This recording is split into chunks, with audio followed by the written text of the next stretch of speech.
Hi, my name's Felicity Burke. I'm part of the FCM Consulting team. I'm based in Melbourne, Australia, and today I wanted to give you an update on the Q1 report that's being released and look at what's happened over that January-March period of this year so far, and then give you some insight of what could be playing out for the rest of this year.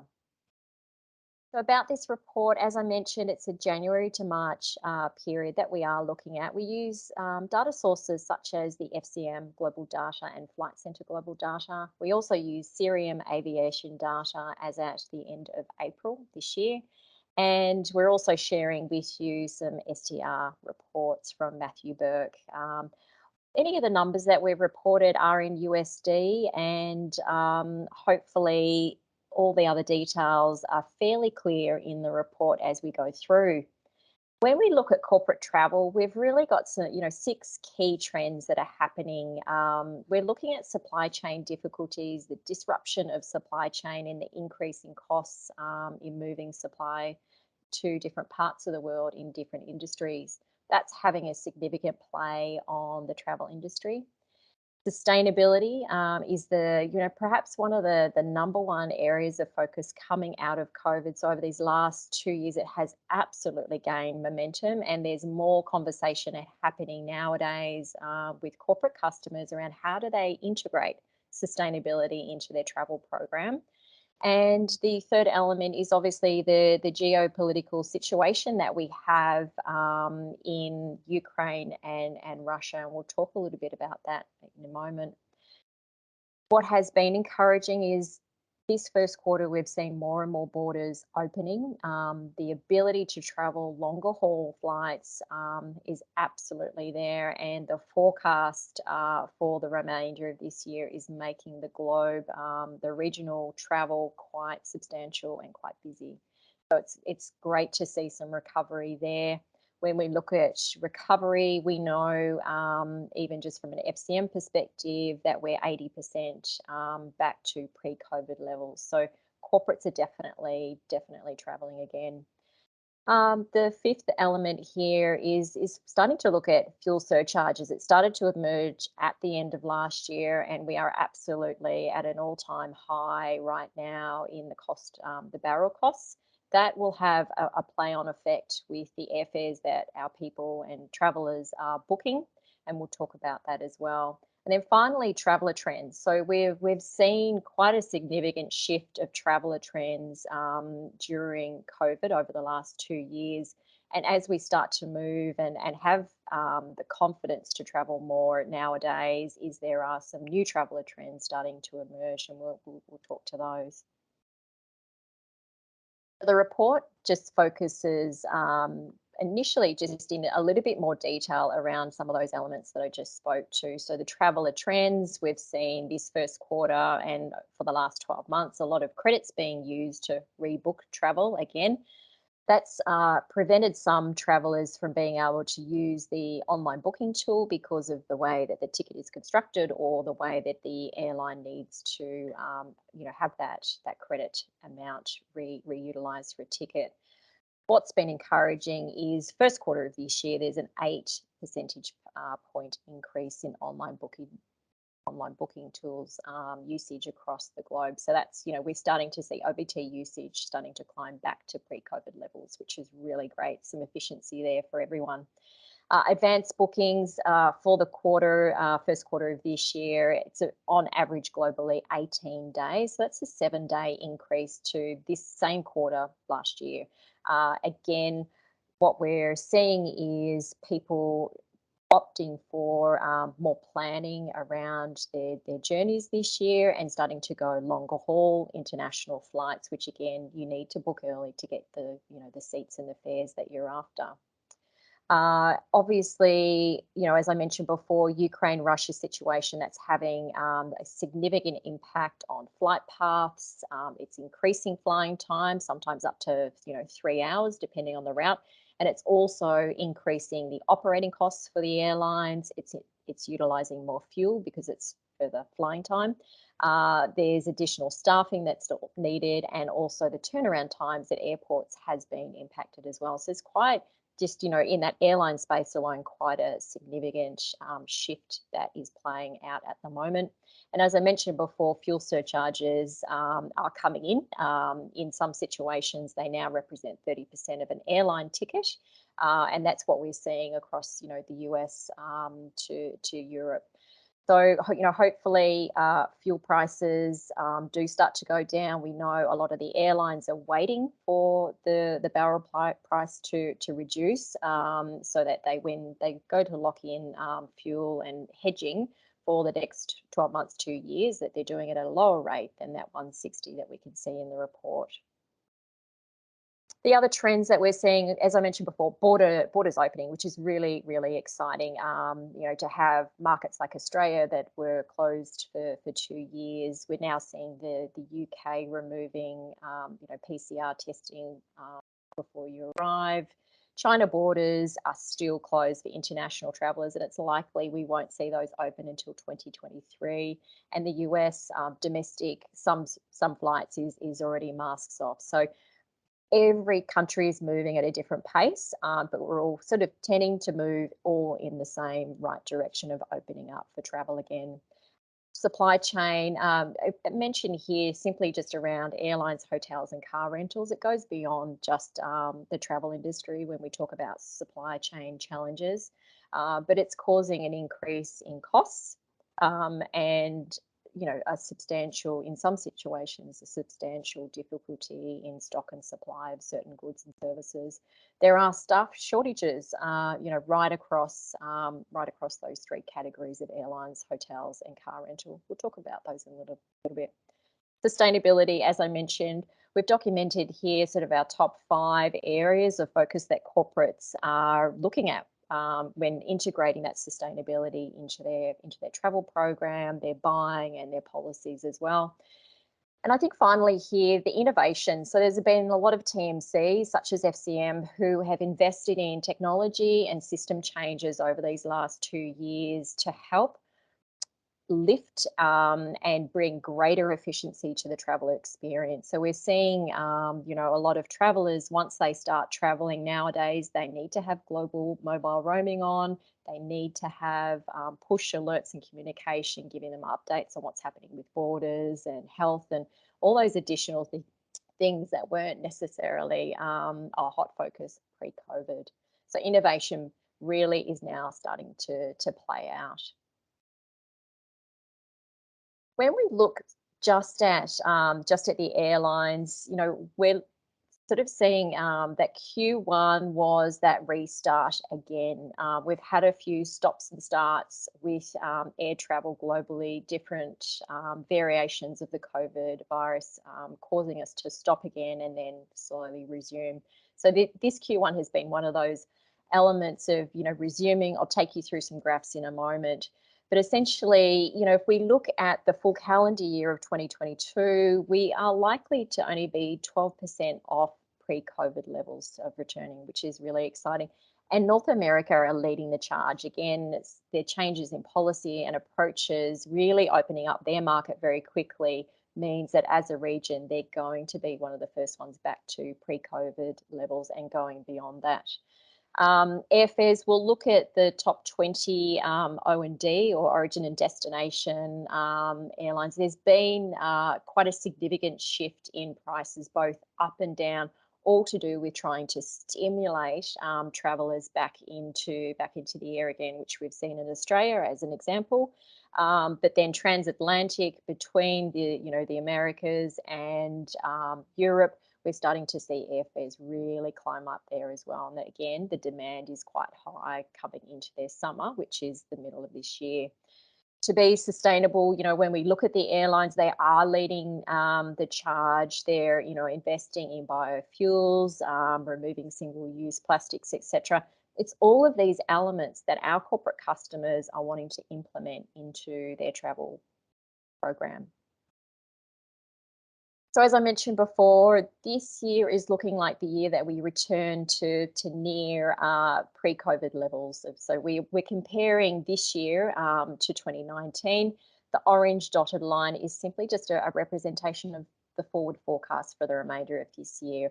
We know that schedules are changing for the airlines across different markets quite regularly. So we focus on the first, 4 to 6 weeks of the forecast, and the rest of the year will play out. We'll keep you updated of those changes, but definitely looking year on year, it is looking quite a positive outcome for the rest of this year. What we've seen over the last 2 years is approximately 1 year of aviation seats taken out of the system. So when we look at the schedules that have been cut over the last 2 years, it's equivalent of 1 year's worth of flying that's been removed. So quite a significant number. When we look at the regional patterns, I mentioned before, North America are absolutely leading the charge, and by sort of that August, September timeframe, they will be well and truly above pre-COVID levels, which is fantastic to see. The other regions you can see for this first quarter have struggled. It's been quite volatile, but everyone is in that upward trajectory come the month of April, and then we can see that hopefully that sustains right through. China is represented in the Asia numbers here, and once their borders do open up, that will have significant change. But again, I think Europe and Asia won't be back to full recovery until 2023. When we look at individual market recovery, you can see here on screen the details, and essentially we've got some markets who are well and truly back on track for the remainder of this year.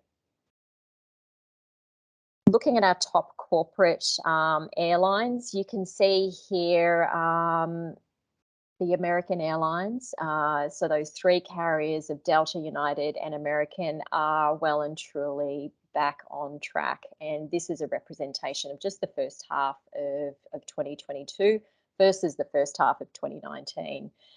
Cathay, Thai, with border challenges, etc., their return has been significantly slowed down, and I'm hoping that will start to change over these next 3 to 6 months. South African Airlines have gone through, quite a significant change in their business model and operating model, and that'll see them hopefully over these next 12 months start to return back as well. When we look at our origin and destination, so we use Cirium data here to look at the average purchased fares across all the different cabin classes. And you can see here it is quite a mixture of activity. As I mentioned before, Australia, the domestic market, the airlines have really tried to stimulate a lot more travel this first quarter. And there has been, some significant changes in business class fares. You can see perhaps percentage numbers that we don't often see in that part of the cabin, but decreases for the domestic Australia market quite noticeable. You can then see, London and US as destinations with their, different city pairs, both international and domestic. There's been majority increases, and that's to do with the airlines tightly managing their supply and passenger yields. Again, when we look at Singapore, India, quite a mixture. They're obviously, rebounding quite comfortably, and airfares sort of starting to move around. It is again a balance of supply and demand pushing up some of those prices. When we look at hotels, we're seeing the return there as well, which is really, really positive. So we're at 61% occupancy for the first quarter of this year globally. It's only 4% away from the same, the 2019 volumes in Q1 in 2019. So aviation is back, and you can see here for Q1, 61% occupancy for this year versus the 65% occupancy we had back in 2019. So it's actually looking really encouraging. The Middle East and also North America are leading the charge, and Southeast Asia and Greater China perhaps the lowest in hotel occupancy levels. Not all hotels are open, and not all rooms and floors are open in hotels. So that's something that we are really watching. Staff shortages. This would have to be one of the industries that have the biggest challenges. They're literally rebuilding and reshaping their workforce and training new people to come in and work at the hotels, etc. So a huge amount of investment around your new employee training and getting staff back into the hotels so that they can open up to full capacity. The other element is the work from anywhere, and that has seen a lot of employees moving out of the city centre into rural or regional locations. What that means is, as businesses start to bring their employees back into the office 3 or 5 days a week, those employees who've decided to live more regionally are having to commute into the city. Some of them are opting for sort of short-term accommodation midweek as they work from the office in the city. So there's these different combinations that are happening in the hotel industry, and so it's really interesting to watch our new workplace practices really start to play out since COVID. Looking at hotel occupancy across the key regions, as I mentioned before, the Americas is really taking off along with the Middle East, and it's the Asia and Asia Pacific region that's really starting to try and catch up as borders start to open.